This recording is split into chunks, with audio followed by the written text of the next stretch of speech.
Bonjour et bienvenue sur cette chaîne YouTube Mon Axis Mundi, une chaîne dédiée au thème de l'alignement. Aujourd'hui, j'ai le plaisir de recevoir Frédérique Van Riessel, thérapeute spécialisée en phonétique.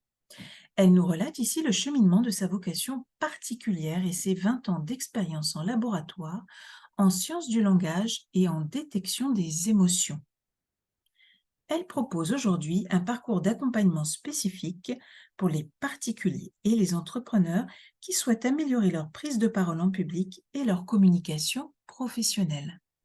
Si vous appréciez ces rencontres, vous pouvez vous abonner à cette chaîne, activer la petite cloche pour recevoir les notifications et si vous appréciez cette vidéo, n'oubliez pas de la liker. Indiquez-moi également en commentaire vos réactions et vos suggestions de sujets. Je vous souhaite une belle rencontre. Bonjour Frédérique Van Riessel. Je t'ai rencontré il y a quelques années déjà. Et on était en formation en maïeusthésie ensemble et nous avons toutes les deux trouvé que c'était une merveilleuse posture thérapeutique. Nous étions déjà installées chacune. Et puis, j'ai suivi un peu ton parcours et j'ai découvert avec beaucoup d'intérêt ton nouveau service. Et je n'ai pas résisté à la tentation de t'interviewer parce que tu as une histoire assez incroyable. Et je trouve que c'est un parcours particulièrement inspirant pour les personnes qui ont du mal à trouver leur voie, qui cherchent, hein, qui tâtonnent, qui se demandent comment faire fructifier leurs expériences et s'appuyer dessus pour offrir un service cohérent et un service pertinent. Et alors, je trouve que tu es vraiment un exemple parfait de ça, de cette, d'avoir su trouver la bonne, comment dirais-je, la bonne approche et d'avoir compris finalement ce que la vie te permettait d'optimiser dans tous tes talents, hein, et de potentialiser dans tous tes talents. Aujourd'hui, tu as fondé une entreprise qui s'appelle Voxpreneur. À l'époque, quand je t'ai connue, tu étais dans la psychogénéalogie. Oui, Et tu n'as pas renoncé à la psychogénéalogie, tu l'as étoffé et complété avec un service sur la prise de parole, l'amélioration des prestations audio, sur le rapport à sa voix, l'émotion aussi, le rapport entre émotion et voix. C'est là que la maïeusthésie intervient de manière très, très judicieuse. J'aimerais vraiment que tu nous expliques comment tu as retrouvé, entre guillemets, le fil conducteur dans ta vie, ce fil rouge autour de la voix, de l'intonation, de la diction, de l'articulation, qui était sous tes yeux, mais que tu avais un peu perdu de vue avec les événements de la vie. oui. Bah, déjà, merci pour cette présentation très complète. Oui, effectivement, la voix, c'est une grande histoire avec moi. Ça commence très jeune, c'est-à-dire que petite, j'avais des problèmes d'audition. Je faisais des otites à répétition et du coup, j'étais un bébé qui parlait beaucoup, mais que personne ne comprenait parce que comme j'avais des yo-yo, des tympans percés très souvent et tout, donc résultat, j'entendais assez mal. Et j'ai dû faire, je sais pas combien d'années d'orthophonie dont je n'ai gardé aucun souvenir. Mais clairement, ça a dû m'impacter en termes de précision du langage. Hmm. Donc, euh, Oui, c'est-à-dire que tu t'es retrouvée en souffrance, hein, à cause de ces otites. Donc, tu as eu la souffrance, en fait, de l'otite, hein, de l'inflammation de l'oreille, du tympan.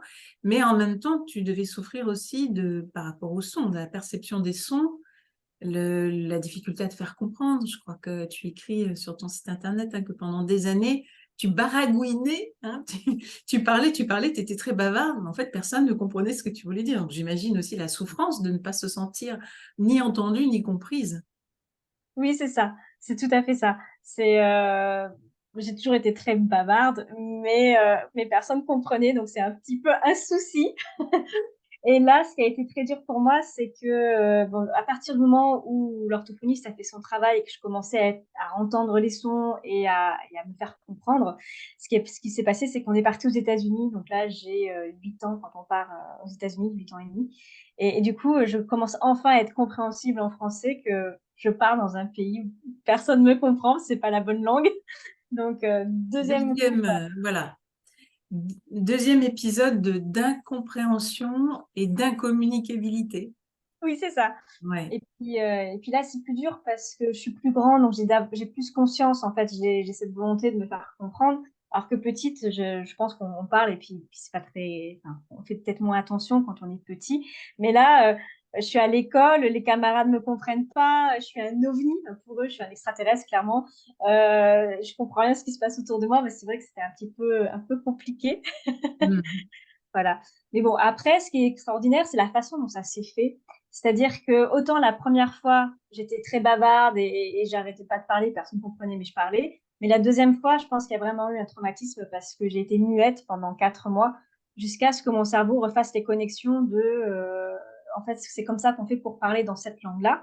Et quand je me suis mise à parler au bout de 4 mois, je savais parler anglais. Mais pendant 4 mois, on m'a pas entendu. Alors, tu veux dire que pendant 4 mois, même à l'école, tu étais muette? Oui, je parlais vraiment pas beaucoup. Je sais pas, peut-être qu'en grandissant, on commence à avoir un petit peu plus honte ou peur du regard des autres ou des choses un peu comme ça. Mhm. Et du coup, je pense vraiment qu'à cet âge-là, on a vraiment conscience de ça. Et du coup, bah, je me suis emmurée, en fait, jusqu'à ce que ce soit grammaticalement correct et qu'on me comprenne, quoi. Mhm. Et donc, pendant cette période, ta famille parlait anglais déjà, ou ils ont appris en même temps, ou ils se sont... Personne parlait anglais. On est parti là-bas, on parlait pas du tout anglais. D'accord. Donc, ils ont dû apprendre comme toi, en fait. Oui, c'est ça. Ils se sont immergés comme toi, et à la maison, tu parlais en français avec eux. À la maison, on a toujours parlé en français. Ouais, ouais. Donc, ce qui s'est passé, c'est que ton cerveau a travaillé à carburer à 100 à l'heure, hein, c'est-à-dire que tu produisais aucun effort, mais en même temps, il engrangeait énormément d'informations. Et puis, un beau jour, ben, t'es carrément bilingue, quoi. C'est ça? Oui, c'est ça. Non, mais c'est ça. Et ce qui est rigolo, c'est que mon frère et moi, on a 1 an d'écart. Et lui, il a parlé anglais en 2 mois, il m'en a fait 4 mois, donc 1 an, ça fait 2 mois de différence dans l'apprentissage. C'est vraiment très drôle de voir ça. Et il parlait aussi bien? Oui, oui, oui, on était fluent voilà, quand on apprend très vite à cet âge-là, en fait. Oui, ouais, ouais. Ok, j'imagine que ça t'est très utile aujourd'hui d'avoir eu cet apprentissage précoce de l'anglais. Oui, tout à fait. Et puis je précise aussi que, en fait, ce premier volet, la première école était une école américaine. Donc là, c'était vraiment immersion complète. Après, j'ai intégré des écoles franco-américaines. Mais c'est important ça, parce que le fait d'avoir sauté dans la piscine version hardcore, bon, bah, j'ai appris l'anglais. Alors que ceux qui intégraient directement l'école franco-américaine, il y a ce biais où, comme on est tous un peu bilingues, on crée notre propre langage, on parle franglais. C'est pas du français correct, c'est pas de l'anglais correct. On fait un truc où on se comprend entre nous, mais à l'extérieur, plus personne ne comprend. Donc, à la rigueur, j'ai eu la chance de l'avoir vécu de la façon difficile, en fait, parce que du coup, c'était plus carré. Oui, ouais, ouais, ouais, c'est ça. Mm. Et donc, pendant les années qui ont suivi, bon, une scolarité classique, tu retournes en France. Et puis, l'année du bac, quelqu'un en classe, un enseignant, parle de la filière des sciences du langage. Et là, Oui. tu te dis, mince, pourquoi on ne me l'a pas dit avant? Oui, j'avoue que j'ai été extrêmement frustrée. Il n'y a pas d'autre mot. On est à 15 jours de passer le bac, on a fini toutes les révisions, voilà, on attend les épreuves en fait. Donc les inscriptions, elles sont faites depuis le mois d'avril. On attend juste d'avoir le papier qui dit que c'est bon et tout est déjà joué en fait. Et là, elle nous sort comme ça, sortie de nulle part. Il existe cette filière, sciences du langage. Ça permet de préparer le concours de l'UBFM, le concours d'orthophoniste et puis de faire de la synthèse, de la reconnaissance vocale. De la quoi? Attends, vous pouvez me refaire ça? On peut faire ça avec ce parcours-là, mais pourquoi vous nous dites ça en juin alors que les inscriptions, c'est en février? Enfin, moi, j'avais la conviction que j'étais faite pour ça. Hum. Alors, c'est ça qui est intéressant. Ces mots que tu n'as jamais entendu parler. Synthèse vocale, reconnaissance vocale, tu n'en avais jamais entendu parler. Mais c'est comme s'il y a une reconnaissance intime que c'est un domaine dans lequel tu vas être extrêmement à l'aise et que c'est un domaine dans lequel tu seras tout de suite compétente. Oui, alors je me dis pas ça comme ça à ce Oui, moment-là, mais c'est clair que sur le coup, je me sens appelée. En fait, c'est tu vraiment te sens ça. Je me sens appelée, c'est ça. appelée par cette filière, envie de faire ça. Et là, je me dis, waouh, mais c'est dingue, quoi. Enfin, ça existe. Et dans ton imagination de bachelière, ça représentait quoi, reconnaissance vocale et synthèse vocale? Moi, ça représentait faire parler des machines. J'ai toujours lu. parlait des machines. Et je trouvais ça, ouais, je trouvais ça rigolo, en fait, surtout de pouvoir faire ça sans avoir fait un parcours en maths, quoi. Donc, Ah oui, oui, oui, oui, c'est ça, ça. c'était Parce que vraiment. tu étais plutôt littéraire. En fait, j'ai passé, dans ma scolarité, c'est toujours un peu compliqué, mais j'ai passé une première S, donc D'accord. maths, une terminale L, donc lettres, et après, j'ai fait une école de commerce, donc ES. Donc, j'ai un petit peu tout fait. Ouais. J'ai vraiment cherché ma voie longtemps, mais quand on m'a parlé de ce truc-là, je me suis dit, mais c'est une évidence, je suis faite pour ça, mais j'étais déjà inscrite ailleurs. Et en Ouais. fait, au moment où je m'effondre sur ma chaise en me disant, mais c'est pas possible, c'est comme si j'entendais une voix dans mon ventre, un peu grave, qui me disait, quoi que tu fasses, tu y reviendras toujours. Et là, je me suis dit, ouais, enfin, t'es marrante, mais moi, je suis déjà inscrite, donc je vois pas trop comment je vais pouvoir y revenir. Mais bon, voilà, il y avait cette conviction Mmh. Mmh. que j'étais faite pour ça. Alors, il m'a fallu 3 ans avant d'y aller, c'est-à-dire que ça a fait son chemin, Mmh. mais je suis d'abord partie dans mon école de commerce parce que j'étais inscrite et j'étais très malheureuse. C'était pas fait Mmh. pour moi. Mmh. J'ai demandé à me réorienter une première fois, je suis partie en fait, quand on fait une école de commerce, si on s'arrête avant la fin, on valide rien. Moi, j'avais fait 2 ans et je voulais pas perdre mes 2 années. Donc quand j'ai demandé une réorientation à la fac, j'ai demandé alors j'ai beaucoup réfléchi et puis je me suis dit: «Je veux pas perdre ces années-là, donc je vais faire administration économique et sociale, mention ressources humaines, comme ça je valide mon cursus et ensuite je peux faire ce que je veux». Donc j'ai validé mes 4 années et puis ensuite, je dis: «Bon, qu'est-ce que je fais maintenant? J'aimerais me réorienter». Il y a plusieurs options possibles. Par exemple, je pensais, droit, comme droit du travail, mais bon, j'avais fait du droit, c'était pas non plus l'éclate, donc c'était pas très fun et heu Mmh. et et puis je me suis dit: «Bah, en fait non, je le sens pas bien». J'ai pensé à psy, je me disais: «Psychologue du travail, ça pourrait être sympa, ça mettrait en valeur tout ce que j'ai fait avec les ressources humaines», mais Mmh. bon, psy à 20 ans, ça m'a jamais parlé en fait. Je me suis dit que c'était bien en guise de reconversion professionnelle, mais pas comme premier métier parce que je trouve qu'on est trop jeune et qu'on n'a pas assez de vécu en fait. Bah, c'était ma perception en tout cas. Oui, oui, oui. Et du coup, je me suis dit sinon troisième option, un truc qui m'appelle depuis toujours, mais je ne sais toujours pas ce que c'est, mais je suis appelée et je sais pas. Sciences du langage, ça a aucun rapport avec mon parcours, j'ai envie de faire ça et donc j'y Et suis oui, allée. la matière qui t'intéressait le plus dans tout ce cursus, c'était finalement la phonétique. Ouais. Comment tu expliques ça? Je saurais pas comment expli enfin si, peut-être qu'inconsciemment, ça devait se rapprocher de ce que j'ai dû faire sans me rappeler chez l'orthophoniste. Parce que ce qu'il faut savoir, c'est que cette partie phonétique qu'on fait en sciences du langage, c'est exactement la même que ce que font les orthophonistes en classe, avec la même prof d'ailleurs, soit dit en passant. Donc les bases sont très similaires, donc je suppose que ça a dû réveiller quelque chose chez moi alors que je n'avais aucun souvenir, quoi. Mmh. Mmh. Pour les personnes qui nous écoutent, la phonétique, donc tu disais, c'est la construction des sons de la parole. Mmh. Qu'est-ce qui permet finalement d'apprendre une langue étrangère quand par exemple, un francophone qui va apprendre l'arabe, qui n'est pas habitué à certains sons, certaines manières de prononcer, qui n'a pas entraîné ses cordes vocales, est-ce que la phonétique lui est utile? En fait, au-delà de la phonétique, ce qui joue en premier, c'est la perception des sons. Il faut entendre les sons. Mmh. Et l'inconvénient quand on est français, c'est que le français se situe sur une gamme de fréquences très étroite et qu'on retrouve pas dans d'autres langues. Alors que, par exemple, un arabe qui voudrait parler français, c'est hyper facile parce que les sons du français sont compris dans sa langue maternelle. Du coup, Mmh. lui, il les entend déjà, donc c'est plus facile de les produire. Mmh. Alors qu'un français, c'est beaucoup plus difficile parce qu'il faut qu'il apprenne à entendre les fréquences de la langue qu'il veut apprendre. Mmh. D'accord, OK, OK.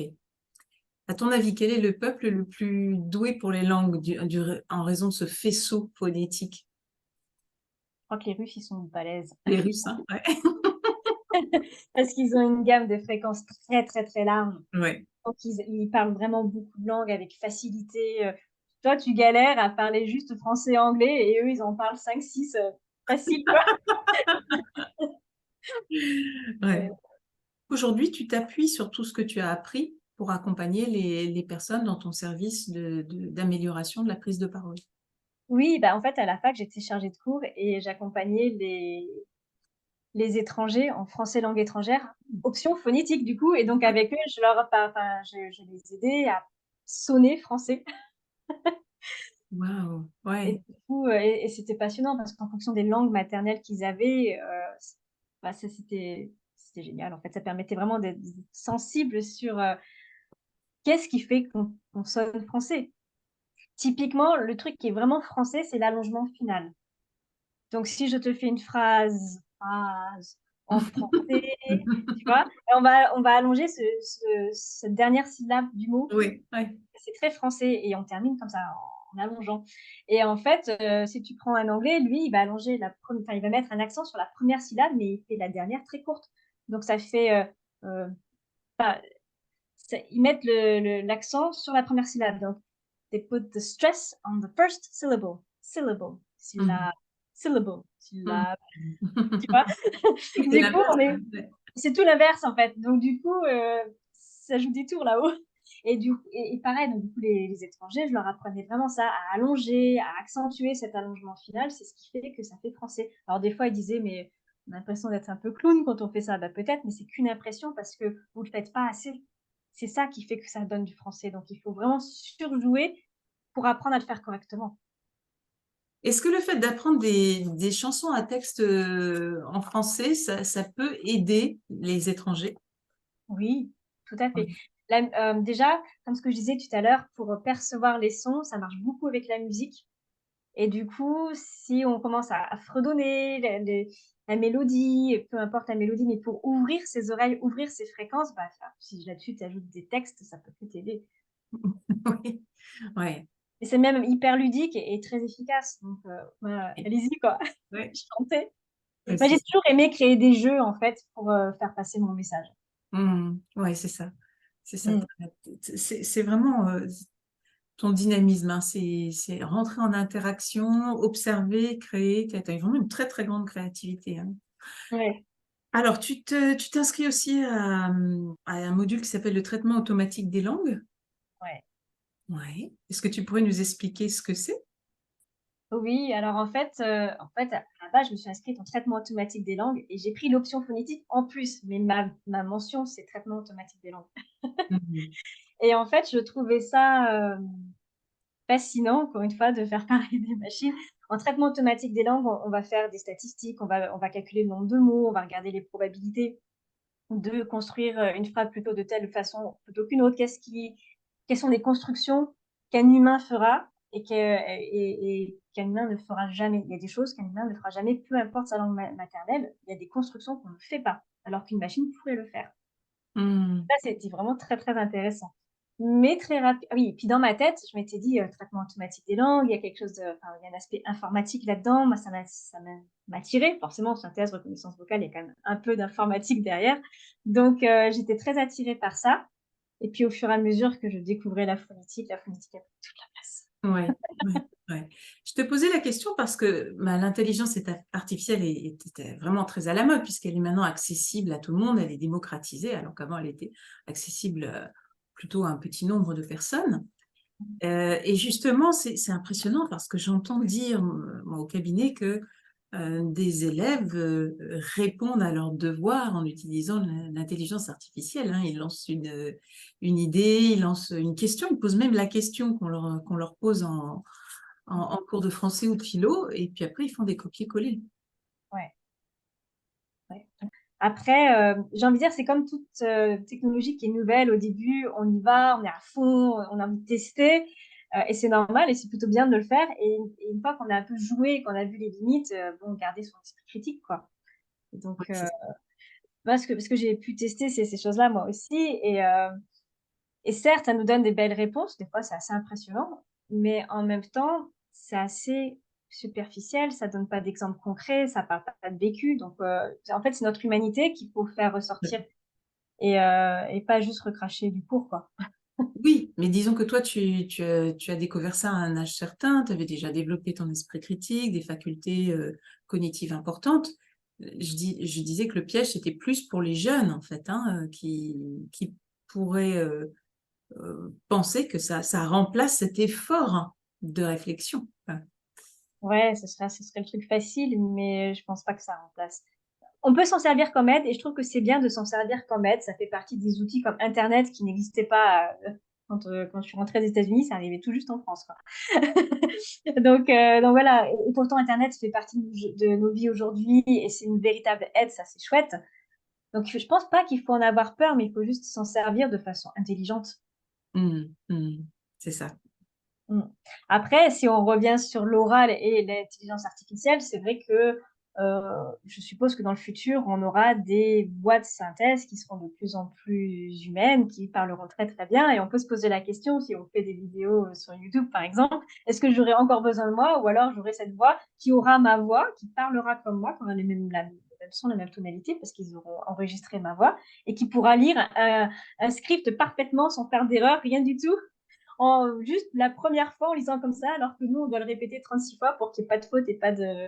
Tu vois ce que je veux dire? Oui, oui. Et justement, c'est intéressant avec tout ce travail que tu as développé sur l'émotion, hein, l'émotion qu'il y a derrière la voix. C'est jusqu'où finalement ces machines peuvent reproduire une émotion. Si on leur donne l'indication, bah là, tu dis ça, mais en étant triste, ou là, tu dis ça en étant excité.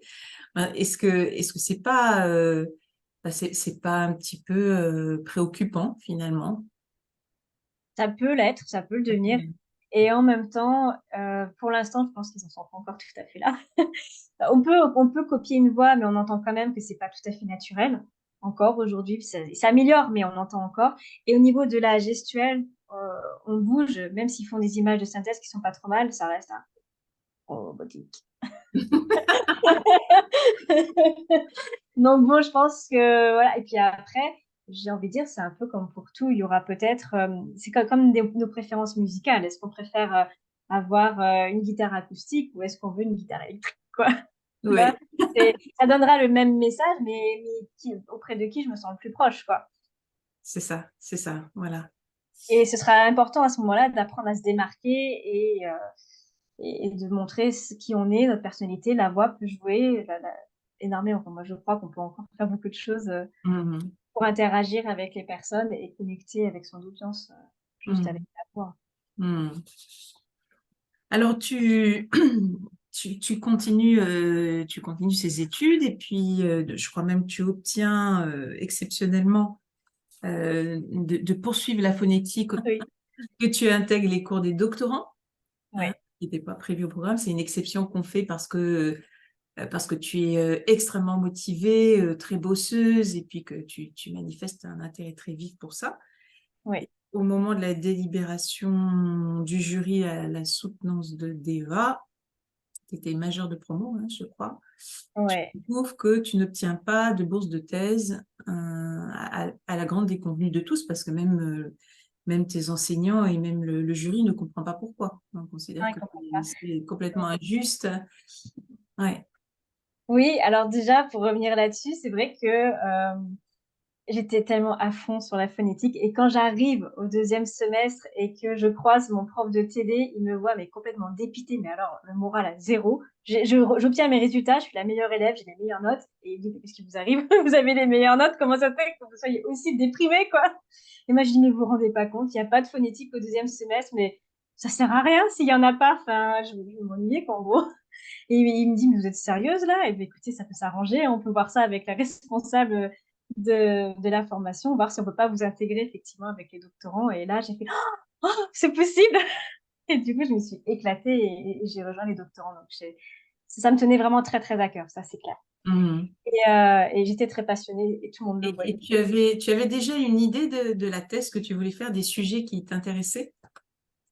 Alors moi, j'ai toujours voulu faire de la recherche. Pour moi, mon objectif final, c'était bosser au CNRS. Et je voulais être chercheuse. C'était clair, net, précis, c'est ça que je Est-ce qu'il y voulais avait faire. des domaines d'application qui déjà étaient clairs dans ton esprit pour cette recherche? Alors, pour moi, c'était vraiment, encore une fois, c'était de travailler autour de la synthèse et de la reconnaissance vocale. Les émotions ont commencé à arriver. J'ai fait un mémoire sur les répétitions. Enfin, ce que nous, on appelle les disfluences, mais grosso modo, c'est répétition, correction, euh, les hésitations, tout ça. Et en fait, j'ai fait mon mémoire là-dessus. Et ce sont les marqueurs du stress et des émotions, ces petits mots-là, ces petits mots qui permettent de faire les liaisons. Donc, c'était très riche. Et là-dessus, j'ai eu la chance Bah, justement, je me posais tellement de questions pour intégrer le CNRS, pour faire des stages. J'avais besoin que ce soit concret, d'être sûre qu'il y avait du travail derrière, parce que je voulais pas faire des études qui menaient à rien. Donc, je voulais vraiment être sûre que ça servait à quelque chose. Et du coup, j'ai tout fait pour avoir un stage. Et puis, j'arrive à la fac, et puis ils me disent, bah non, c'est pas prévu dans votre programme, vous avez pas le droit d'avoir de convention de stage. Moi, j'étais dépitée, j'ai dit: «C'est pas possible, moi j'ai déjà trouvé le stage, j'ai un laboratoire qui veut bien me recevoir, c'est pas vous, administratif, qui allez m'empêcher de pouvoir, faire mon stage, quoi». Enfin bref, en faisant des pieds et des mains, j'ai réussi à avoir une convention de stage où c'était marqué que j'avais pas le droit d'être indemnisée, ni pour les transports, ni pour la nourriture, et c'était à 1 heure et demie de chez moi, en zone 5 à Paris, enfin, le truc vraiment injuste. Mais pour moi, c'est le plus important, c'était de faire ce stage. Donc, j'y suis allée quand même pendant 6 mois. J'y allais 2 fois par semaine. C'était vraiment, j'avais besoin de voir si ça me plaisait. Et Et du en fait, coup, ça t'a convaincu. ouais, j'ai adoré. J'ai adoré. Et puis, eux, ça les a fait réfléchir et ils se sont dit, mais en fait, c'est vrai, c'est pas déconnant. On pourrait le proposer en facultatif, si bien que les personnes de, mes camarades de classe, l'année d'après, elles ont rejoint le même laboratoire, elles ont eu une convention de stage, elles étaient rémunérées, tranquille, quoi. Donc, Ça a ça a ouvert permis. les portes pour les autres, ouais. J'ai ouvert les portes pour les autres et ça a fait changer la filière. Mm. Ouais, ah ouais. Et du coup, concrètement, ce laboratoire, sa vocation, c'était quoi exactement? Reconnaissance vocale. Mhm. D'accord, C'était d'accord. C'est un laboratoire qui était public ou? C'est le laboratoire qui est à Orsay et ils sont vraiment spécialisés sur D'accord. la Mhm. reconnaissance vocale. Donc, c'est plutôt des ingénieurs informaticiens qui travaillent sur ces modèles-là. Et j'ai eu Oui. beaucoup de chance de pouvoir intégrer leur labo. Enfin, moi, c'était mon rêve. Je rêvais d'arriver là. J'y étais. Mhm. C'était très chouette. Et ce qui m'a permis d'obtenir ce stage-là, pour tout vous dire, c'était que j'étais tellement passionnée que je faisais toutes les conférences, tous les colloques à disposition que je trouvais dans le coin. Dès que ça parlait de traitement automatique des langues, j'étais toujours là. Et en fait, quand on est étudiant et que on participe un peu à l'organisation ou qu'on aide sur les places, on pouvait accéder gratuitement à ces colloques. Et donc, moi, j'étais toujours là. Et à force, il y a une personne qui m'a reconnue. Elle me dit: «Ah, mais si, je t'ai déjà vu dans un colloque». Et puis moi, je lui disais: «Beh oui, mais» en fait, ce qui s'est passé, c'est que pendant que j'y étais, ils ont regroupé 3 facs pour créer un cursus vraiment sympa de traitement automatique des langues, et ils avaient mis un cours obligatoire. Et sur un des jours obligatoires, il y avait une journée porte ouverte pour aller dans les laboratoires, pour aller voir justement les spécialités de chacun. Et moi, je me suis dit: «Mais je dois y aller parce que je veux intégrer le CNRS et je veux intégrer ce laboratoire-là, donc il faut que je les rencontre. J'ai pas d'entrée, donc il faut que j'aille les rencontrer pour savoir comment faire pour pouvoir travailler chez eux. Donc je dois aller à cette journée». Et comme ça tombait sur le jour d'un cours obligatoire, je pouvais pas non plus rater un cours, mais je voulais vraiment aller dans cette journée. Et du coup, j'ai commencé à dire, à mes profs, je dis: «Mais pourquoi est-ce qu'on décalerait pas cette journée pour tout le monde? Pour que tous les étudiants», on était tous en maîtrise à cette époque-là, pour que tous les étudiants puissent aller à cette journée porte ouverte, parce que de toute façon, l'année d'après, c'est le DEA, et donc on a besoin de savoir dans quel laboratoire on va aller. Donc finalement, tout le monde serait gagnant. Bref, j'ai soulevé ça, et c'est là où on m'a présenté le prof qui chapeautait tout ça, et lui, il faisait partie du GIMSI, et du coup, il m'a dit, bah écoute, tu faudra que tu parles à un tel et il pourra peut-être te trouver un stage, voilà. Et ce un tel, je l'ai rencontré donc en coloc, et c'était un colloque de 3 jours. Puis je lui dis: «Voilà, mon prof, vous demande est-ce que de me trouver un stage chez vous, quoi, en gros». Puis il me dit: «Ouais, ouais, d'accord». Et puis 3 jours plus tard, il a vu à quel point je posais des questions, j'interagissais, je discutais avec tout le monde. Du coup, il vient me voir, il me dit: «Vous les connaissez ces gens-là?» «Non, non, pas du tout». Mais j'étais tellement à fond à interagir avec ce qu'on venait de voir que du coup, il est resté assis à côté de moi toute la dernière journée, puis il m'a dit: «Bon, bah, vous direz à votre prof que je vous intègre dans ce projet-là». Waouh, super. Voilà, et c'est Ouais, comme ça que j'ai fait mes 6 mois avec eux, c'était génial. ouais, ah ouais, c'est ça. C'est ça, c'est mystérieux, hein, c'est cette passion-là que tu as découverte comme ça. Et puis, comme tu dis, tu nageais comme un poisson dans l'eau. C'était vraiment ton univers, quoi. Ouais, j'irai même plus loin, quand je suis arrivée là, j'ai eu l'impression de rencontrer des gens qui parlaient mon langage. En fait, Mhm. j'avais l'impression d'être revenue à la maison et d'être face à des humains qui me comprenaient, on avait le même vocabulaire, Mhm. c'est vachement plus facile que le français quand j'ai dû apprendre au début, ou que l'anglais quand j'ai galéré pour l'apprendre. Là, Mhm. c'était beaucoup plus fluide. Alors, il se trouve après tes études, bah, finalement, oui, tu peux pas vraiment faire de tests parce que tu n'as pas assez de finances, tout simplement. Oui, alors disons que du coup, comme j'étais major de promo, effectivement, et puis là, ils ont réglé leur compte en interne. Enfin, c'est vraiment des trucs qu'on trouve dans tous les laboratoires, j'ai envie de dire, français. On trouve pas ça à l'étranger, mais c'est très français. Enfin bref, c'est que du copinage, des trucs un peu comme ça. Enfin bref, moi, j'arrivais de nulle part, personne ne me connaissait, et donc voilà, j'étais major, mais j'ai pas eu de bourse et ça m'a dévastée parce que j'étais tellement faite pour ça. Et j'ai compris bien plus tard, enfin, c'était un Canadien, un prof canadien qui m'a posé la question, il m'a dit, mais est-ce que tu as compris ce qui s'est passé? Je dis, bah non, à part que c'est injuste, j'ai pas bien compris. Et il m'a dit, mais en fait, tu étais tellement motivée que tout le monde savait que tu ne pourrais pas arrêter. Donc, dans l'esprit de ces personnes-là, on va donner le financement à quelqu'un qui va être obligé de fournir un résultat, mais toi, ils savent très bien que tu ne pourras pas lâcher, que tu vas aller bosser à côté et que tu te financeras toute seule. Et moi, j'ai dit, ouais, c'est ça, il n'y a pas marqué pigeon, hein. J'ai dit, non, non, non, moi, vous ne m'avez pas financé, je m'en vais, j'arrête, quoi. Enfin, ils ont brisé ma carrière, clairement, pour des raisons politiques bizarres, quoi, que moi, je ne peux pas comprendre parce que c'est juste, Mhm. ça, ça me dépasse, en fait. Ça me Donc, dépasse. alors, après, finalement, bah, tu laisses un peu tomber cet univers. Bah oui, je suis devenue un zombie parce que j'étais vraiment faite pour ça. Et je trouve qu'il n'y a rien de pire que de savoir pourquoi tu es fait, d'être bon pour le faire et de ne pas pouvoir exercer. Puis en Mhm. plus, c'est très spécifique, donc c'est pas comme si c'est un métier qui court les rues, quoi. C'était vraiment très très spécifique, donc ils ont un peu brisé ça c'est sûr. Donc j'étais un Mhm. zombie et là, pour le coup, j'étais contente d'avoir fait une école de commerce avant. Oui, tu as pu rebondir quand même et travailler quand même, voilà. Oui, oui. Et Mais puis, ceci dit, partout où je suis passée, j'ai toujours fait de la linguistique dedans. Par exemple, quand je suis j'ai travaillé enfin, sur des chantiers de BTP, je faisais de la qualité pour une boîte qui montait et démontait des échafaudages sur les centrales pétrochimiques et non, les centrales nucléaires et les sites pétrochimiques. Et en fait, comme j'ai toujours eu ce truc-là, je me suis rendu compte que, par exemple, la personne qui était dans les achats, elle devait acheter des produits, mais qu'elle ne connaissait pas, ce n'était pas son métier. Donc, j'ai spontanément créé un lexique pour les gens qui arrivaient dans cette boîte-là, mais qui n'étaient pas des gens du terrain. Donc, j'allais voir les gens du terrain, je disais, c'est quoi, comment ça s'appelle? Donc, j'ai tout le vocabulaire pour les échafaudages, je peux c'est même les reconnaître formidable. de loin. Waouh, c'est formidable. Je l'ai introduit partout, ce truc-là, en fait. Partout où je passais, je mettais quelque chose, je laisse une trace, en fait. Mhm. Et oui, puis que tu sois une facilitatrice, hein. C'est essentiellement ça, hein, qui te caractérise. Tu facilites Oui, la compréhension, finalement. oui, oui. Et donc, à un moment où tu te retrouves au chômage, pendant la période suite à la crise de 2009, si j'ai bien compris, par hasard, dans un atelier de l'APEC, l'Agence pour l'emploi des cadres, quelqu'un parle de psychologue dans la police, pour la police scientifique plus exactement. Ah, c'est ça. Mm. Et ça t'intéresse? Avant ça, même Oui, avant ça, il y a eu, comme j'ai fait plusieurs fois du chômage, je me souviens une fois, j'étais au chômage et je vois mon prof de TD, le fameux qui m'a permis de continuer la phonétique au deuxième semestre, ouais. me dit, mais vous, au chômage, c'est pas possible. Vous étiez tellement motivé, on peut pas vous laisser sans rien. Ouais, ouais. Il me semble qu'ils ont besoin de techniciens à Aix-en-Provence. Envoyez-moi votre CV, je leur transmets. Et en fait, je dis, ouais, d'accord, ok, mais moi, mon CV, il est en anglais. Donc, j'ai pas le temps de le traduire. Enfin, pas le temps, pas l'envie, quoi, surtout. Donc, du coup, je te le transmets, mais en anglais. Et puis, il me dit, OK, pas de souci. Et ce qui est rigolo, c'est que quand je leur ai transmis mon CV en anglais, ils se sont dit, non, mais elle n'a pas le niveau pour être technicienne, on la prend comme ingénieur parce que j'ai le diplôme pour être ingénieur. Et du coup, là, ils ont été cool parce que, voilà, ils m'ont pris à mon vrai niveau et j'ai pu intégrer un autre laboratoire du CNRS où j'ai pu faire de la phonétique. Et effectivement, ça va être,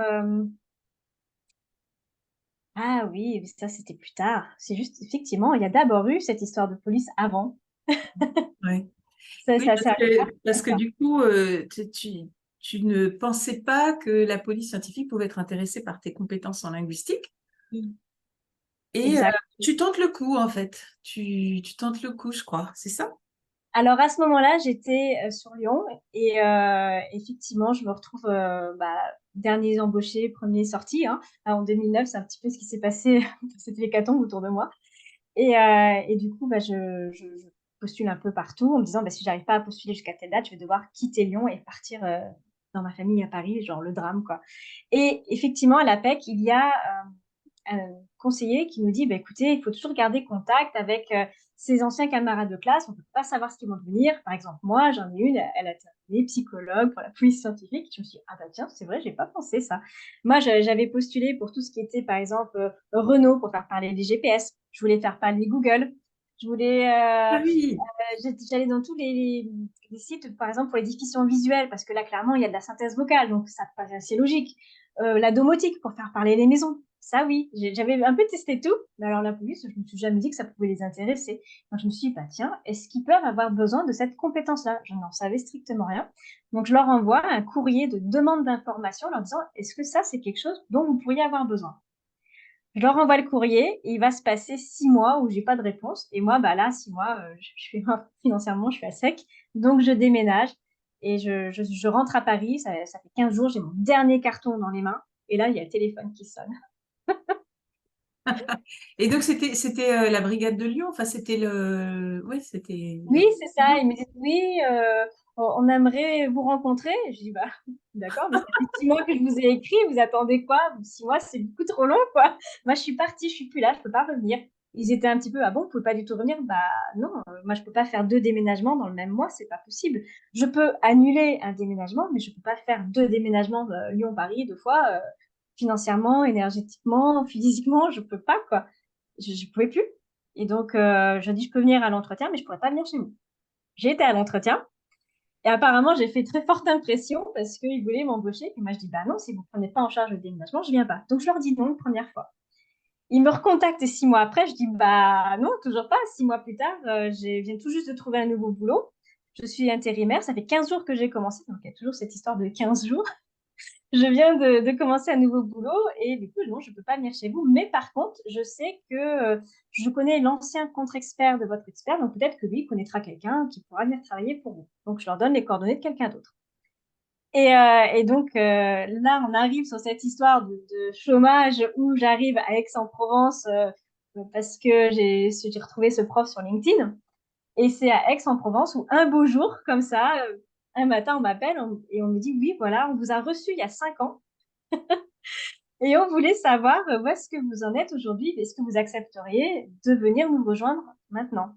Et là, j'ai fait, waouh, ils me demandent 3 fois en 5 ans, mais c'est un truc de fou, surtout que j'ai jamais postulé. Quoi. Moi, j'ai juste demandé est-ce qu'ils peuvent avoir besoin de cette compétence, mais j'ai jamais postulé chez eux. Quoi. Je trouvais ça fou. Donc, je me suis dit, bon, ils ont l'air désespérés, ça va, je viens, je vais les aider. Donc, j'ai atterri là-bas. Alors, en quoi consistait ton travail dans la police scientifique? Alors, concrètement,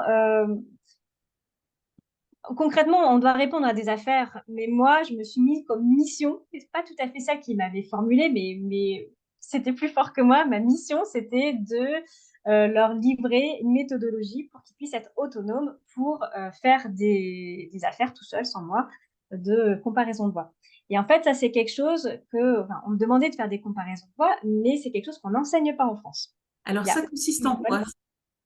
les comparaisons, en vrai, c'est-à-dire qu'on essaye de voir quand on a plusieurs enregistrements, est-ce que c'est la même personne sur les différents enregistrements et est-ce qu'on a attrapé le bon suspect? L'idée, c'est surtout ça, quoi. Est-ce qu'on a la bonne personne? Et pour ça, bah, faut analyser la voix. Il y a plusieurs façons de le faire. En fait, c'est soit on utilise un logiciel automatique, on revient sur les IA, et cette boîte noire où il y a des calculs, mais on ne sait pas exactement comment ils font ça, et puis ça nous sort un pourcentage de oui, c'est probable ou pas probable. Et puis, il y a la façon phonétique où, en fait, bon, moi, ça va me demander juste 4 mois de plus pour faire la même chose, mais je sais il y a ce résultat-là. C'est-à-dire que je vais me baser sur, bah, justement, l'intonation, la respiration, ces choses-là, le vocabulaire utilisé. Et du coup, en faisant tout ça, je vais avoir un tas de traits qui vont me dire, bah oui, c'est possible ou ça n'est pas du tout possible. Hmm, d'accord. Après, c'est jamais tranché, hein. C'est pas, des fois, il y a des gens, ils imaginent, oh là là, c'est un détecteur de mensonges, ou alors ça donne c'est lui, c'est pas lui. Non, non, c'est pas du tout ça. On a des faisceaux d'indices dans la façon de parler qui peuvent nous faire penser Hmm. que c'est possible que ça puisse être telle personne ou telle personne. Ou alors, c'est carrément pas possible et on sait pourquoi c'est pas possible. Donc, ça permet d'écarter le suspect. Hmm. Oui, c'est passionnant quand même. Ouais, mais Ouais. moi, ce que j'ai préféré là-dedans, ça a été finalement de mettre en place la méthodologie en me basant sur les standards européens. Donc, j'ai été voir comment en France, ça n'existait pas. J'ai été voir ce qui se faisait en Angleterre, j'ai été voir ce qui se faisait aux Pays-Bas. Et puis, il y avait aussi les Allemands. Donc, en fait, pour eux, ils ont l'habitude de faire ça depuis des années. Ils ont même des formations pour ça. Donc, du coup, j'ai été voir pour essayer de me former pour mettre en place une méthodologie. Donc, voilà. J'ai livré ça. Et puis après, je dis, bon, voilà, maintenant, vous avez votre méthodologie. Donc, débrouillez-vous. Tu as vraiment une âme de chercheuse, en fait, hein. Ouais. Même de chercheuse. Et puis, je Mm. transmets.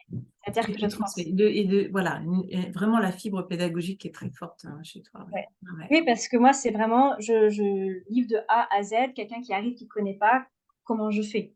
Donc, de A à Z, je reçois ça, je regarde ça, est-ce que je peux prendre ou pas prendre pour telle et telle raison? Si j'accepte de prendre, OK, qu'est-ce que je regarde? Comment je le regarde? Qu'est-ce qui me permet de pouvoir faire cette analyse, ce résultat-là? Enfin, je décortique tout pas à pas. Donc, grosso modo, c'est comme un tableau. Oui, non. Alors, tac, tac, tac. Oui, non. Tac, tac, tac.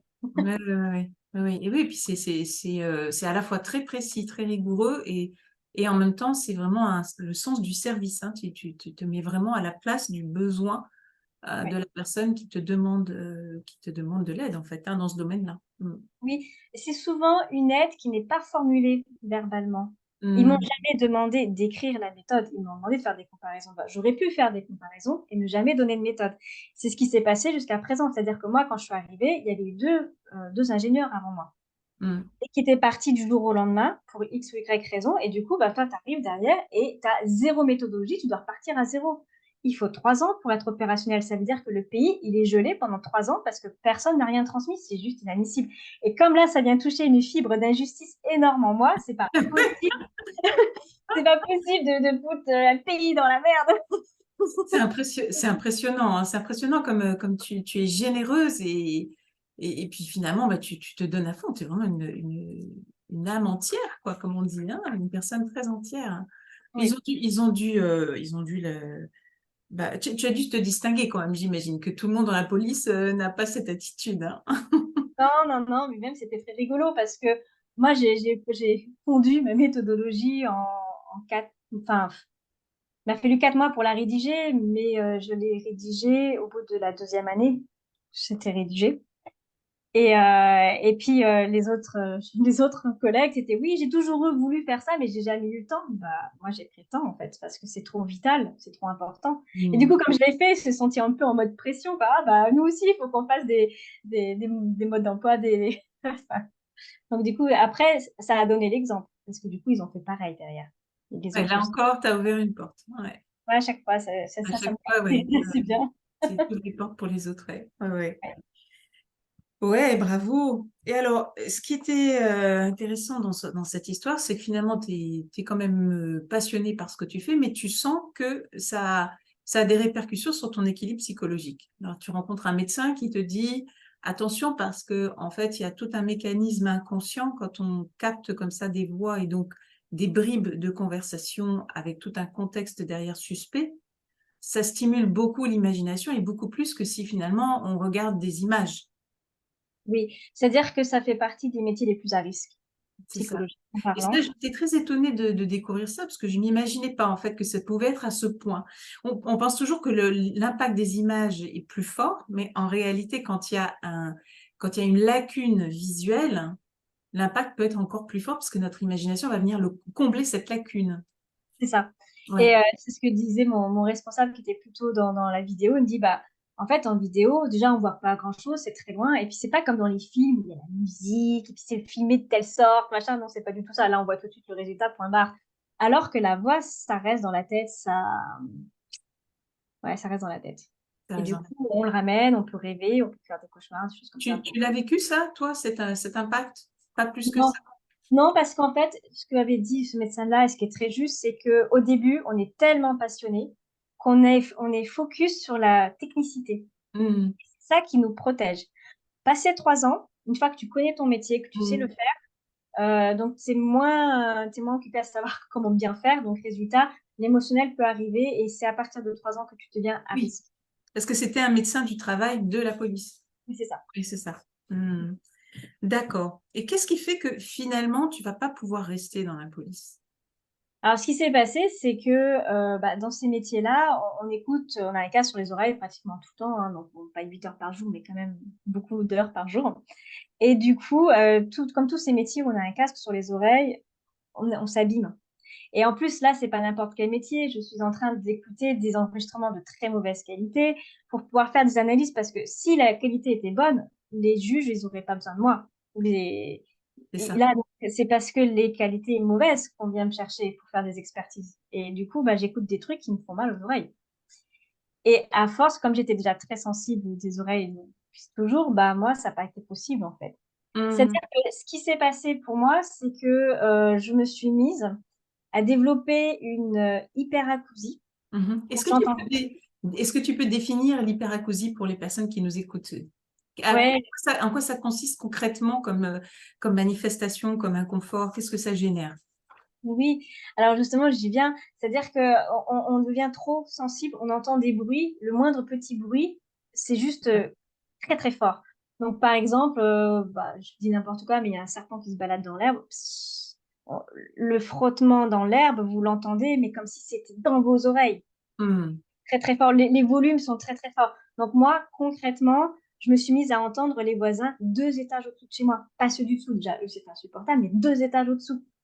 Et là, du coup, je ne pouvais plus dormir la nuit. Quand j'étais dans le bus ou le métro, j'entendais la conversation là-bas au bout. Au restaurant, c'est l'enfer. Je ne peux pas être avec toi. J'entends tout ce qui se passe autour. Euh, du coup, mes amis, je savais que c'était tellement infernal. Donc, je ne pouvais pas manger au restaurant le midi, surtout si c'était au bord d'une route. Parce que entre les bruits de la route, les bruits des gens qui parlent et les bruits de la télé, pour ces peu Hmm. qu'il y en ait une en plus, mais alors là, c'est le calvaire absolu, quoi. Donc, moi, là, vous m'entendez plus, je Hmm. ne fais rien parce que ça fait trop mal. Hmm. Et voilà, donc du coup, je devenais insortable, j'avais plus de vie sociale, je pouvais plus dormir à cause de cette hypersensibilité. Et en plus de ça, j'ai commencé à perdre en audition. C'est-à-dire que les deux sont pas incompatibles. On peut avoir une hyperacousie et avoir une perte d'audition et un acouphène par-dessus. Comment t'expliques ça qu'on peut être extrêmement sensible au bruit au point de devenir hyperacousique et en même temps perdre en qualité d'audition? Alors c'est très facile en fait. Quand on perd en audition, les fréquences, quand elles sont perdues, le cerveau va compenser. Donc déjà, il va créer un acouphène D'accord, sur les fréquences perdues. Parce que d'accord. le cerveau n'aime pas le vide. Donc la fréquence, vous savez quelles sont les fréquences que j'ai perdues en allant chercher la sonorité de mon acouphène. Vous savez qu'est-ce qui est perdu. Et en plus de ça, comme on a perdu à tel endroit-là, on compense. Donc du coup, Hmm. on a besoin de surentendre ce qu'il y a autour parce qu'il y a des fréquences qu'on n'entend pas du tout. Donc en fait, Hmm. les trois sont totalement compatibles les uns avec les autres, quoi. Ah oui, oui, oui. Et les acouphènes sont arrivés assez vite. Oui, c'est-à-dire qu'à force vraiment, je commençais à avoir mal aux oreilles, donc comme ça, c'était comme une inflammation. J'avais une inflammation, j'avais l'acouphène. Donc du coup, là, je me suis rendu compte que j'entendais moins bien, ça on l'a vu chez l'ORL. Donc bon. Il y a un moment, j'ai dit, OK, je ne veux pas bousiller ma santé. Parce que ce qu'il faut savoir, et ça c'est quand même hyper important, c'est que quand on perd les fréquences, c'est à vie. On a un capital fréquence, et si elles sont abîmées, on ne peut plus jamais les retrouver. Mhm. Donc c'est Comment, important. comment agissent tous ces appareils auditifs pour les personnes âgées, du coup? Elles vont chercher dans l'os, dans les vibrations de l'os, mais les cellules ciliées, elles ne les entendent plus. D'accord. Après, je suis pas ORL et voilà, je suis pas une experte de tous ces appareils, de comment ça fonctionne, j'en ai jamais eu. Mais voilà, je sais que ça va chercher ailleurs, mais une fréquence qui est perdue, elle est perdue. Hmm. Ça, et c'est pour ça qu'on saoule des jeunes en leur disant, mets pas ton casque trop fort dans les oreilles, mets pas un casque dans le métro, parce que du coup, comme le métro, c'est très bruyant, tu mets ton son encore plus fort et du coup, tu t'abîmes les oreilles. Ouais, ouais, tu dis ça, ouais, ouais, mais quand c'est perdu, c'est perdu. Hmm. Euh, C'est là que tu prends conscience qu'en fait, tu mets ta santé en péril en restant à ce poste. oui, et puis même, mon chéri, il me disait, est-ce que tu te rends compte qu'à chaque phrase dans le film, tu me demandes de répéter toutes les phrases 2 fois? Parce que Ah, j'entends pas. Et je m'en rendais pas compte. Et là, maintenant, à l'heure d'aujourd'hui, heureusement, on est à l'ère des sous-titres, c'est génial, mais moi, du coup, je regarde en français, sous-titré français, hmm. parce que j'entends pas assez bien le français à la télé. C'est dingue, hein? Alors Donc, oui, c'est impressionnant parce qu'en fait, finalement, tu as une élocution parfaite, tu ressens fortement les émotions quand quelqu'un parle au point de pouvoir vraiment l'accompagner là où c'est difficile justement de prendre la parole. Et en même temps, tu as perdu en audition. ouais, C'est le paradoxe, en fait, hein, ouais. Ben, en fait, c'est un peu comme pour tout, quand on perd quelque part, on va surdévelopper autre chose. Et du coup, je suppose, enfin, moi, je sais que, alors, même paradoxalement, quand j'accompagne des gens, j'ai toujours les yeux fermés. Donc, je pourrais m'aider du visuel, mais pas spécialement. En fait, comme j'ai toujours travaillé avec un casque, moi, je ferme les yeux et je me connecte à qu'est-ce que je ressens quand tu me dis ça. Et j'écoute pas forcément les mots précisément, mais qu'est-ce que je ressens, qu'est-ce que ça dégage, en fait. Et c'est comme ça que je Mhm. travaille. D'accord, ok. Alors oui, là, je comprends mieux pourquoi la maïeusthésie que nous avons apprise ensemble t'est tellement utile, hein, parce qu'effectivement, d'ailleurs, je connais pas mal de praticiens en maïeusthésie qui refusent de faire des séances en visio, qui veulent juste le téléphone pour se concentrer vraiment sur la voix, le son, ce qui émane en fait comme émotion à travers la parole et qui veulent pas être perturbés ou on va dire dispersés par l'image. Ouais. Moi, c'est clair qu'entre présentiel, visio ou téléphone, je préfère téléphone. Tu préfères le téléphone au présentiel? Ouais. Pourtant, j'en ai très peu. La plupart des gens préfèrent la visio ou le présentiel. Mais mes meilleures séances, c'est le téléphone parce que vraiment, là, j'ai même pas besoin de faire semblant d'avoir les yeux ouverts. Là, je ferme les yeux et hop là, je suis avec vous et hop, je pars. En fait. C'est plus Ouais, facile. c'est plus facile, ouais. Et c'est plus profond, quoi. Pour moi, c'est plus profond. Après, quand c'est en présentiel, j'ai tendance à fermer naturellement les yeux. Donc, du coup, par imitation, ils vont fermer les yeux aussi. Le plus dur, c'est peut-être la visio parce que du coup, ils ont peut-être besoin de nous voir. Mais bon, pareil, moi, j'assume, je ferme les yeux et puis ils ferment pas, ils font comme ils veulent, mais moi, je ferme les yeux. C'est ce qui me permet d'être vraiment à l'écoute de qu'est-ce que je ressens.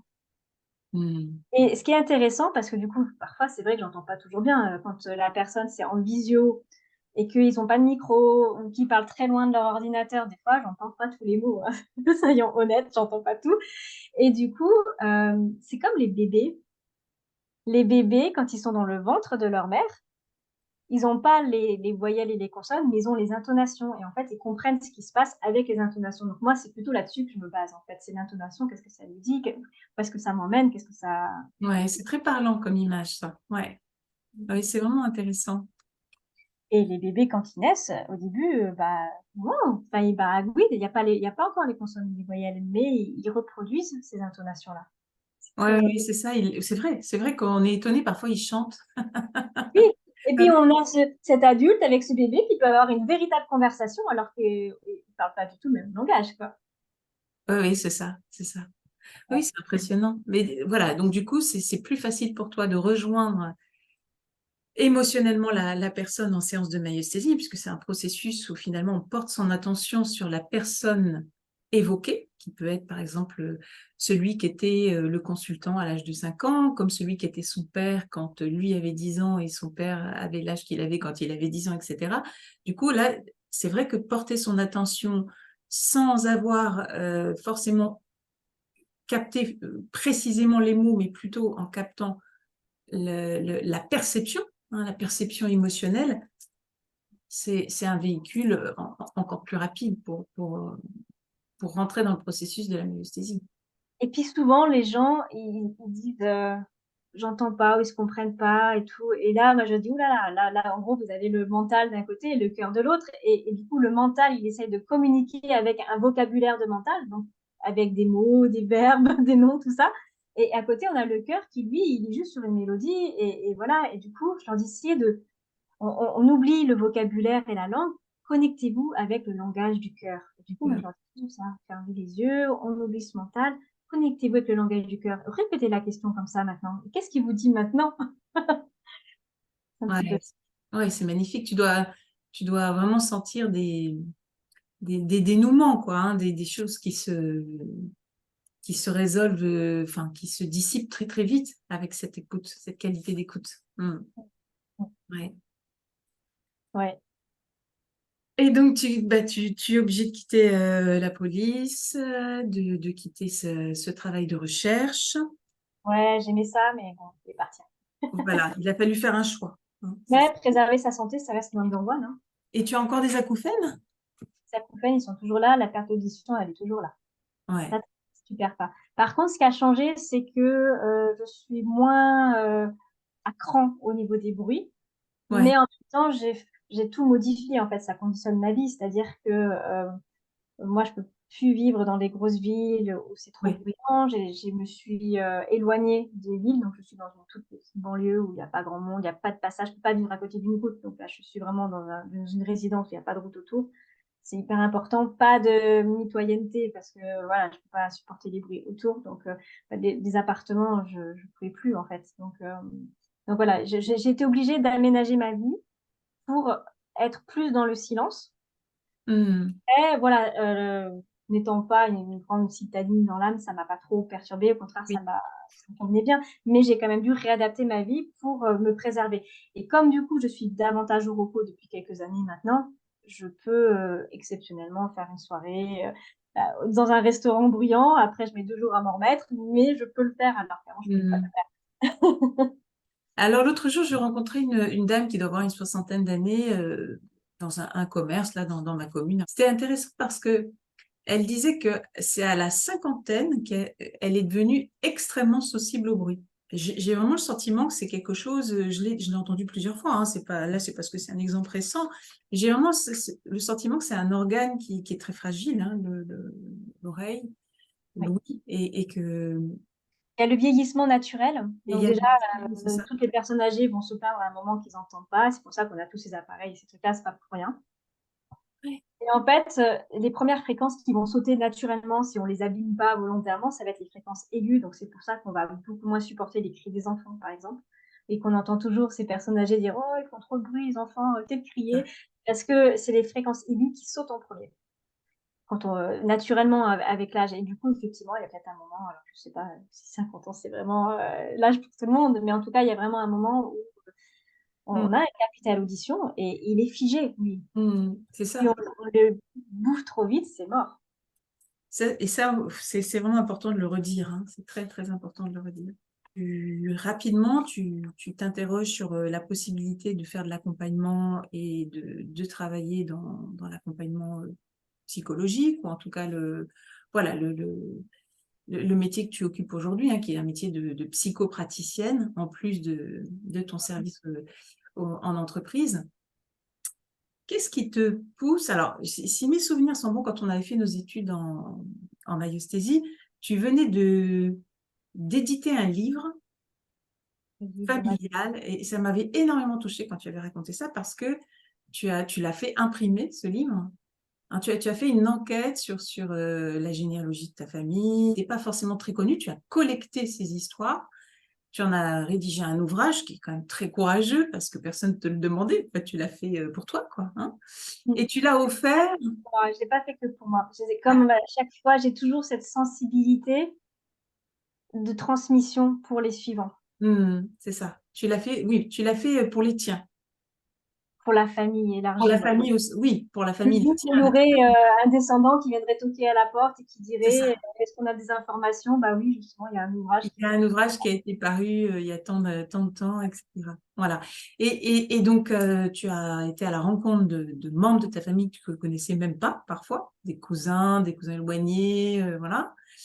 Et puis, tu leur as offert un exemplaire à chacun. Donc, tu t'es fait livrer le livre imprimé et tu as envoyé un exemplaire à chacun.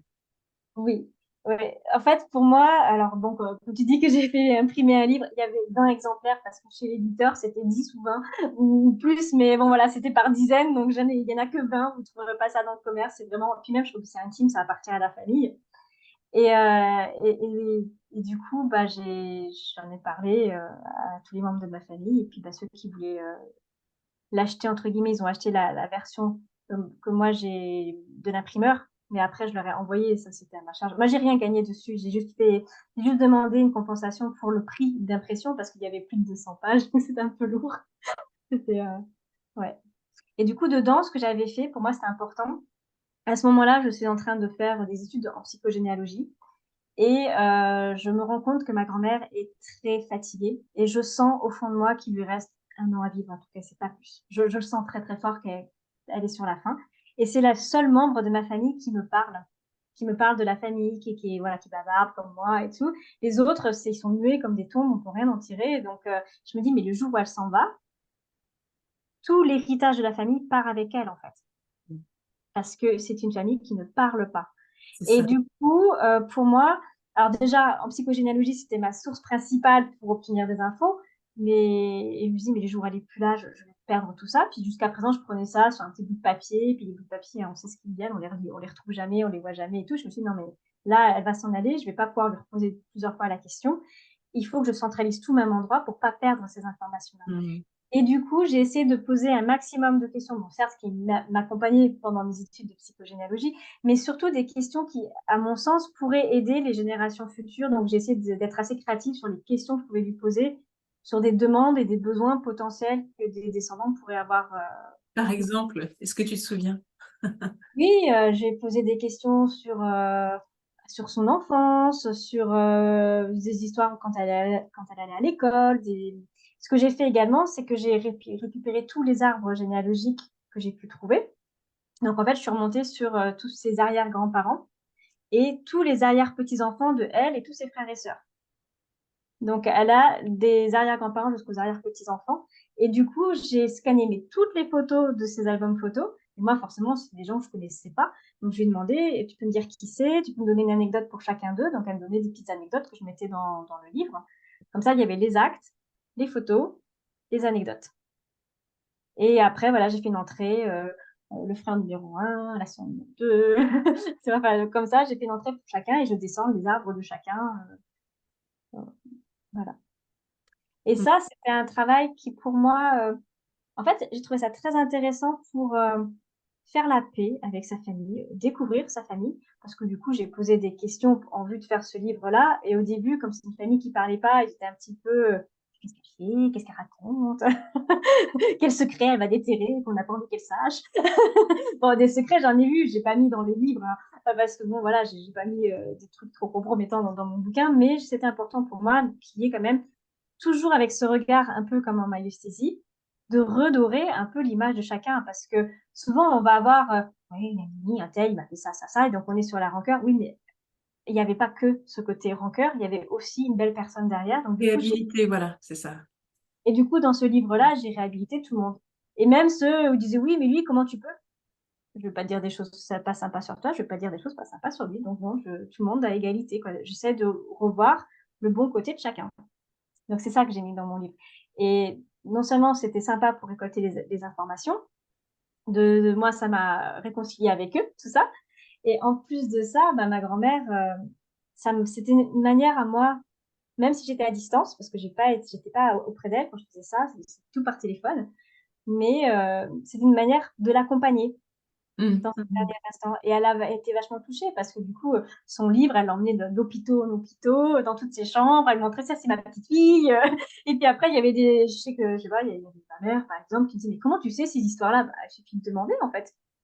Si tu poses jamais de questions parce que tu es en bisbille avec ta mère, forcément, elle va pas te répondre. Mais si tu lui poses avec le cœur ouvert, avec l'accueil, tout ce qui va bien, que tu lui dis, bah, et mamie, c'était comment et tout, mais sans jugement, mais dans l'accueil de tout ce qu'elle pourrait dire, bah là, la personne, elle s'ouvre, donc elle était vachement contente de livrer son histoire, en fait. Et ouais, ouais, c'est ça. Ça t'a pas donné envie d'en faire un métier, d'écrire les histoires des familles parce que je sais plus comment ça s'appelle d'ailleurs, des écrivains. Ouais, ils font des Il y a un biographies. nom. Ouais, c'est ça, oui, des biographes, voilà, c'est ça. Ça t'a pas donné envie de. J'y ai pensé 3 secondes. Ah! Ok, en toute franchise, honnêtement, ça m'a pris 9 mois pour écrire le bouquin et j'ai été payée peanuts. Et je me suis dit, j'aurais jamais le temps, l'énergie, ça demande un travail considérable. Ouais. Euh, et je me vois pas passer autant de temps. Je pourrais jamais facturer 9 mois de travail à qui que ce soit. Personne pourrait me le payer, ça. Ou très peu de personnes. Et du coup, je me suis dit, non, mais c'est pas viable, en fait. C'est trop de travail. Trop de travail. Donc, j'ai pensé mes 3 secondes, pas plus. Mhm. Oui, c'est Et ça. après, moi, j'ai fait mon bouquin, mais j'ai mis plusieurs mois derrière pour m'en remettre, hein, parce que ça m'a lessivé, quoi. Mm. Oui, c'est sûr, hein, l'écriture d'un livre, on se rend pas compte, hein, mais c'est vraiment éprouvant. Là, c'est plus qu'un livre. Déjà, c'est éprouvant, un livre tel quel, mais là, c'est les histoires des uns, des autres, c'est la famille. Du coup, il y a beaucoup d'émotions là-dedans aussi. C'est Et ça. on est plus ou moins impacté directement. Ça va créer des liens ou des tensions entre les membres de la famille. Enfin, on rentre dans quelque chose, on est dans le cœur, drama Mhm. familial. Mhm. Donc, Et voilà, mais du coup, ça t'a bien préparé pour accompagner des personnes qui cherchent à travailler sur la famille. oui, oui, Ouais, ouais. ouais. Et donc là, tu associes ton service de psychogénéalogie avec la maïeusthésie et avec l'accompagnement à la prise de parole ou à améliorer les prestations audio. Alors en fait, dans les faits, je fais à 98% que de la maïeusthésie. J'ai beaucoup aimé mes études de psychogénéalogie, mais j'accompagne très peu en psychogénéalogie parce que je trouve que la maïeusthésie m'apporte plus. En tout cas, moi, je préfère cette façon de travailler. Tout simplement parce que finalement, en psychogénéalogie, on est dans la recherche des dates, des prénoms. Du coup, c'est très dans la tête. On est en train de scruter les actes généalogiques. Voilà, il faut lire les petites pattes de mouche, tout ça. Donc, du coup, c'est vraiment, vraiment dans la tête. Et il y a une grosse part d'interprétation et je suis pas trop favorable à cette interprétation-là. Donc, moi, je préfère éviter. Je veux bien faire la première instance où on construit le génosociogramme ensemble, mais après, la façon d'aller travailler l'arbre, je le travaille en maïeusthésie. Vraiment. Mhm. Mhm. Donc, du coup, c'est principalement de la maïeusthésie. Et il s'avère que ce sont les personnes que j'accompagnais qui m'ont dit, mais, enfin, que j'accompagnais en maïeusthésie, du coup, et puis qui m'ont dit, mais tu sais, en fait, je me suis rendu compte que le dénominateur commun des personnes qui venaient me voir, c'était des entrepreneurs. Des entrepreneurs qui avaient du mal qui avaient peur de réussir, qui avaient du mal à prendre la parole, qui avaient du mal à parler de leur projet. Et c'était vraiment la plupart des personnes qui venaient me voir, c'était ça. Puis ils ont commencé à voir mes vidéos et à me dire, dis donc, j'ai vu tes vidéos, elle est vachement sympa, tu parles vachement bien de ton projet, j'aimerais bien apprendre à parler comme ça. Est-ce que tu pourrais m'accompagner là-dedans? Et moi, au début, je dis, en fait, j'y avais pas pensé. Pour moi, je faisais de la maïeuxésie, point barre, quoi. Et ce sont mes clients qui, en fait, m'ont fait prendre conscience que oui, j'avais un métier d'ingénieur audio de 20 ans de carrière derrière moi et que j'avais encore des choses à apporter sans m'en rendre compte, en fait. Donc, c'est eux qui m'ont ouvert les yeux parce que moi, j'avais complètement occulté, j'étais partie. Comme j'étais partie pour des raisons médicales, je pensais que plus jamais je pourrais faire ça. Mhm. Et en fait, c'est pas parce que j'entends moins bien et que je suis plus opérationnelle pour travailler sur des affaires que je suis pas opérationnelle en phonétique. La connaissance, elle est toujours valable en fait. Et elle est valable et transposable dans d'autres domaines. Comme on fait du français langue étrangère avec la phonétique, bah là, je peux accompagner des entrepreneurs pour poser leur voix et parler de leurs projets. C'est En ça. plus, ça me passionne. Donc, du coup, ça me permet de retrouver toutes mes passions. Oui, D'un c'est coup, formidable. C'est formidable que la vie t'ait permis en fait de faire une synthèse de toutes ces expériences et d'être vraiment à l'aise dans ce que tu proposes aujourd'hui. ouais, ouais. Alors concrètement, imagine, moi je suis entrepreneur, je suis pas toujours à l'aise pour prendre la parole, enfin, surtout par rapport aux enregistrements, hein, surtout quand quand c'est face à une seule personne, ça va, mais quand c'est face à un public ou quand je sais qu'on m'enregistre, c'est pas toujours évident. Comment tu déclinerais ton service si je vais m'adresser à toi pour améliorer ça? Alors, il y a plusieurs façons de travailler avec moi, avec mon Oui. service donc, qui s'appelle Voxpreneur. Euh, alors, Voxpreneur, déjà, est né il n'y a pas longtemps. Oui. J'ai déposé le nom à l'INPI, j'ai reçu le papier il y a 3 semaines, donc je suis très heureuse d'avoir pu faire naître. C'est comme un bébé, là, j'ai été le déclarer avec des vies. Bravo. Bravo. Voilà. Et Voxpreneur, pour moi, c'est très important parce qu'il y avait Vox de voix et preneur des entrepreneurs voilà, deux sensibilités que j'ai très, très fortes. Et du coup, je vous accompagne de 3 manières différentes. Première, première entrée, j'ai envie de dire, avec un e-learning. Et donc là, je suis en train de développer des modules qui sont indépendants, qui, j'espère, répondent au plus près de vos besoins, que je rends le plus ludique possible pour que déjà, juste avec une formation en ligne, vous puissiez avoir des exercices concrets. Je vous détaille concrètement comment les faire, pourquoi on les fait de telle façon. Voilà, je vous donne plein de ressources pour pouvoir les faire tout seul. Et voilà, donc là, je décline plusieurs modules en fonction des demandes. Hein. Quand on me fait remonter quelque chose, après, je réfléchis, puis mon cerveau créatif se met en route et du coup, je crée des nouveaux modules avec les nouveaux besoins. Donc, profitez-en pour les faire remonter, hein, parce que ce sera de nouveaux modules qui apparaîtront comme ça. Et puis, une fois que y a cet accompagnement tout seul, en fait, de son côté, si jamais les personnes veulent aller plus loin, dans ces cas-là, il y a la possibilité de prendre des séances complémentaires en maïeuxésie avec moi. C'est important ça parce que les accompagnements, finalement, dans le e-learning, c'est très axé sur la voix. Et en accompagnement individuel, ce sera beaucoup plus axé sur la myosthésie parce que d'une certaine manière, je peux vous donner toutes les techniques vocales que vous voulez. Si on n'a pas été travailler les blocages derrière, bah, ça ne va pas le faire. Donc, en accompagnement individuel, je lève les blocages avec la myosthésie. Concrètement, c'est tout ce qui est peur du regard des autres, peur de syndrome de l'imposteur, peur de réussir, confiance en soi, enfin tous ces trucs-là, le stress. Et du coup, on va travailler ça en myosthésie par rapport à cette prise de parole. Et enfin, troisième chose, bah, j'essaie de mettre en place tous les 15 jours des séances de groupe, en fait, pour pouvoir bénéficier de l'intelligence collective. Donc, le créneau, il est bloqué. Après, bah, il y a des gens qui viennent, ils viennent. Et puis, voilà, ça, c'est un petit peu open bar, entre guillemets, pour pouvoir, enfin, ça fait partie d'un abonnement, mais il y a autant de personnes qui ont envie d'être là et je réponds à toutes les questions. Et très souvent, ça m'étonne, mais c'est souvent des questions qui sont autour de assez peu sur la voix parce que les exercices sont assez complets, mais beaucoup sur l'entrepreneuriat. Donc, on me pose plein de questions sur comment tu développes ça, quelles caméras utiliser, voilà. Il y a plein de choses en fait. Donc, c'est un peu toutes les questions qu'on peut me poser là. Je suis à disposition. Mais c'est très riche en tout cas. Ouais. Ouais, ben bravo d'avoir mis tout ça en place et merci encore pour ta créativité, pour ton service, ta générosité. C'était un plaisir de t'entendre parler de tes passions et de ce cheminement particulier, mais très parlant et très inspirant. Et puis, bah, à très bientôt, hein, Frédéric. Bah, merci à toi. Merci pour toutes ces questions. Au revoir. Au revoir, Frédéric.